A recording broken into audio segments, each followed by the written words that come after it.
하나님의 소망과 역사가 여러분들의 삶 가운데 함께 하시기를 축복합니다. 오늘 함께 보실 하나님의 말씀은 에스겔서 28장 9절 말씀입니다. 내가 너를 죽이는 자 앞에서도 내가 하나님이라고 말하겠느냐? 너를 치는 자들 앞에서 사람일 뿐이요 신이 아니라. 엔게디 말씀 묵상과 함께 하시는 성도님들을 축복합니다. 하나님은 이 두로에 대한 심판을 계속해서 말씀합니다. 오늘 말씀은 두로 왕의 범죄에 대해서 말하지요. 그 심판의 원인에 대해서 바로 두로 왕의 교만함을 들어 말합니다. 2절 말씀 보시겠습니다. 인자야, 너는 두로 왕에게 이르기를 주 여호와께서 이같이 말씀하시되 내 마음이 교만하여 말하기를 나는 신이라. 내가 하나님의 자리 곧 바다 가운데에 앉아있다 하도다. 내 마음이 하나님의 마음 같은 채할지라도 너는 사람이요 신이 아니거늘. 이 두로 왕은요, 이 자신 스스로를 가리켜서 강하다, 전능하다의 의미인 엘이라고 하는 단어를 붙여서 사용했습니다. 이 고대군도 일대 무역을 독점해서 엄청난 부와 권력을 얻은 그 두로 왕이 이 자신을 신격화해서 교만의 절정에 이르는 겁니다. 그 모습이 하나님의 자리, 곧 바다 가운데 앉아 있다라는 표현으로서 드러나지요. 바로 지중해에서 이 자신이 가장 큰 영향력을 가지고 있다라고 하는 자만심입니다. 그 영향력이 마치 그 지역을 지배하는 신과도 같다라는 그 교만에 빠져든 거죠. 여기서 우리는요, 두로 왕의 어리석음을 보게 됩니다.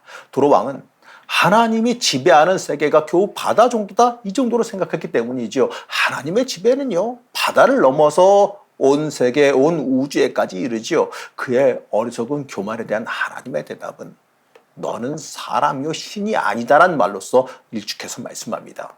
우린 이 말을 들으면서요, 굉장히 이 말씀을 섬찟하게 들어야 돼요. 혹시나 내가 교만해서 내 능력이나 내가 가진 것들을 너무 절대적이고 귀하게 여기고 있지는 않은지, 내가 교만에 빠져 있지는 않은지 돌이켜보며 반성해야 됩니다. 하나님 말씀하시지요.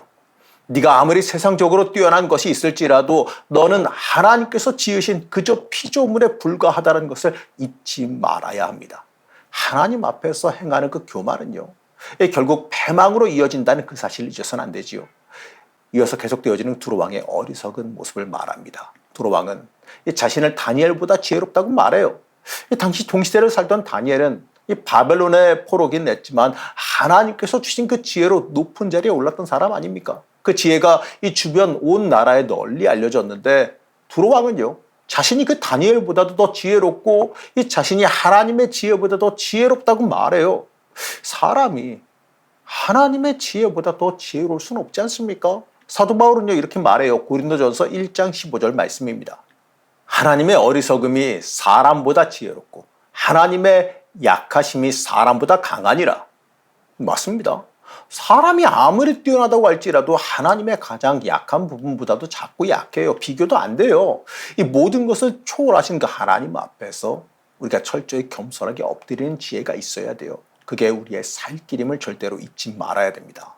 계속해서 두로 왕의 죄악을 말씀하는데, 이 두로 왕은요, 이 장사에는 좀 천부적인 소질이 있어서 해상 무역을 장악해서 부와 명예를 얻었다고 말해요. 그리고 그것으로 인해서 교만해졌다고 지적합니다. 사실 두로가 이 무역을 통해서 많은 재물을 모은 것 자체가 범죄는 아닐 거예요.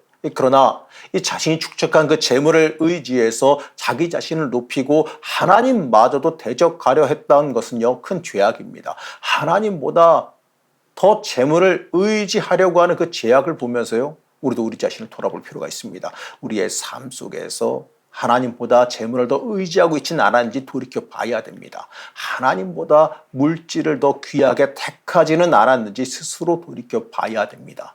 누가복음 16장 13절 말씀입니다. 집 하인이 두 주인을 섬길 수 없나니 혹 이를 미워하고 저를 사랑하거나 혹 이를 중히 여기고 저를 경히 여길 것임이니라. 너희는 하나님과 재물을 겸하여 섬길 수 없느니라. 예수님께서 단호하게 말씀하셨듯이 사람은 하나님과 재물을 동시에 섬길 수 없다는 그 사실을 잊지 말아야 됩니다. 모든 것의 우선순위는 여러분 아시지 않습니까? 바로 하나님이에요. 이처럼 이 재물을 의지하며 교만하던 두로의 왕은요, 결국 자신뿐만 아니라 이 자신의 나라까지도 멸망에 이르게 됩니다. 그리고 영원히 회복되지 못하는 파국을 맞이하게 되지요. 강포한 자, 바로 바벨론의 느부갓네살 왕이 쳐들어올 것이고요. 와서 트로인들이 지혜를 다해서 만들어 놓은 그 아름다운 각종 상품과 건축물들을 완전히 파괴할 것이다라고 말씀합니다. 그리고 그들이 그렇게 귀하게 여기던 그 물질적인 풍요함도요, 다 같이 사라지게 될 겁니다.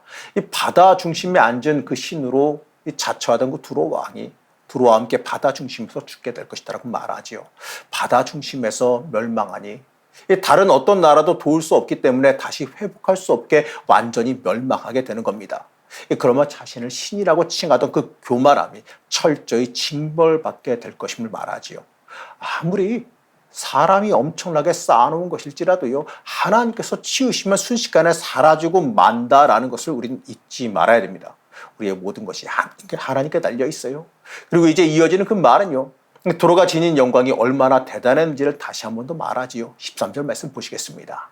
내가 옛적에 하나님의 동산 에덴에 있어서 각종 보석 곧 홍보석과 황보석과 금강석과 황옥과 홍만호와 창옥과 청보석과 남보석과 홍옥과 황금으로 단장하였으며 내가 지음받던 날에 너를 위하여 소고와 비파가 준비되었도다. 이 두로가 지녔던 영광이 마치 그가 에덴 동산에 있었던 것 같다라고 말해요. 그 정도로요, 두로가 가진 부와 풍요로움이 대단했다는 것입니다. 하지만 그의 교만은요, 아시지 않습니까? 참담한 결과를 가져와요. 17절 말씀입니다. 내가 아름다움으로 마음이 교만하였음이며 내가 영화로움으로 내 지혜를 더럽혔음이요 내가 너를 땅에 던져 왕들 앞에 두어 그들의 구경거리가 되게 하였도다. 아무리 대단한 문명이었고 세상 권세를 지니고 있었다 할지라도 하나님께서 징벌하시면 낮고 낮은 곳으로 쫓겨나 사람들의 조롱거리가 되어버릴 뿐입니다. 이처럼요, 이 물질을 의존하고 하나님을 무서운 줄 모르고 교만한 삶을 살아가는 자들은 이렇게 결국 패망하게 되어 있어요. 물질과 세상 권세는 영원하지 않습니다. 어느 순간에 갑자기 무너질 수 있다는 그 사실을 잊지 말아야 됩니다. 허망한 물질과 세상 권세를 쫓을 것이 아니라 영원하신 하나님을 붙잡는 지혜가 있어야 돼요. 이제 하나님은 두로를 뛰어넘어서 이제는 시돈을 향한 멸망을 선포합니다. 시돈은요, 두로와 인접한 지중해 연안의 도시국가입니다. 이러한 시돈이 멸망하게 된 이유는요, 구체적으로 언급되진 않아요. 다만 역사적인 사실을 볼 때에 이 시돈은 우상 숭배와 이 우상을 이스라엘에 전파시킨 대가를 치르는 것이라 여겨집니다. 이 북이스라엘의 아합이 시돈의 왕 에바알의 딸 이세벨과 결혼함으로써 이 북이스라엘은 바알 우상 천지가 되어져 버렸고 결국 북이스라엘은요, 멸망으로 이어졌지 않습니까? 이웃을 유혹하여 죄의 길로 가게 하는 자는요, 그에 따른 벌을 받게 돼 있어요. 바로 북이스라엘에게 바알을 퍼뜨리고 인하여서 그 대가를 치르게 되는 거죠. 시돈은요, 장차 이방 군대에 멸망당하고 살아남은 자는 이 전염병으로 죽임당하게 될 것이라고 하나님이 예언합니다. 이처럼 우리는요, 하나님의 사람으로 살아가면서 복을 전하는 자가 되어야지요. 다른 이들을 하나님과 멀어지게 만드는 자가 아니라 하나님에게 가까이 가게 하는 자가 되어져야 됩니다. 하나님과 멀어지는 자는요, 결국엔 패망하게 되어 있지요. 이제 하나님은요, 이스라엘의 회복을 다시 한번 말씀하십니다. 이스라엘 주위에서 그들을 못 살게 하던 그 민족들은 다 없어질 것이다라고 말씀하지요.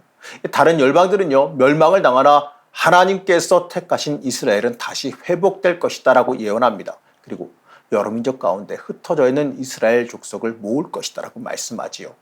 바로 이 본토로 귀환시킬 것을 의미합니다. 그리고 그들이 그 약속의 땅에서 다시 평안히 살 것을 예언하지요. 하나님의 마음은 이스라엘을 패망시키거나 괴롭히는 데 있는 것이 아닙니다. 하나님의 마음은 살리고 회복시키는 데 있습니다. 이스라엘이 징계를 당하면서 하나님 앞에 정결해지고 온전히 하나님의 사람으로 회복되기를 원하십니다. 그렇기 때문에 우리는요, 성경 속 역사를 보면서 우리를 향한 하나님의 마음을 읽을 수 있어야지요. 사랑하는 성도 여러분, 하나님께서는 여러분들을 회복시키기 원하십니다. 그러시며 하나님 중심으로 온전하게 서기를 원하십니다. 이 영적인 교만과 우리의 인간적인 고집을 하나님 앞에 내려놓아야지요. 그럴 때 우리의 삶 속에서도 하나님께서 함께 하심으로 주어지는 평안과 복이 함께 할 것입니다. 오늘 하루 살아가시면서 하나님 앞에 철저히 낮아지는 하루가 되시기를 지향 간절히 축복합니다. 우리의 주인 되신 하나님, 우리가 하나님 앞에서 교만하진 않았는지 다시 한번 돌아보며 회개합니다. 하나님의 은혜를 구하고 하나님의 인도하심과 역사하심을 구하며 살아가기를 원합니다. 하나님 앞에서 철저히 낮아지는 삶이 되길 원합니다. 우리를 붙잡아 주셔서 하나님의 사람으로 굳건히 서게 허락하여 주시옵소서. 오늘 하루도 하나님의 은혜와 인도하심이 있기를 소망하며 예수님의 이름으로 간절히 기도드렸습니다. 아멘.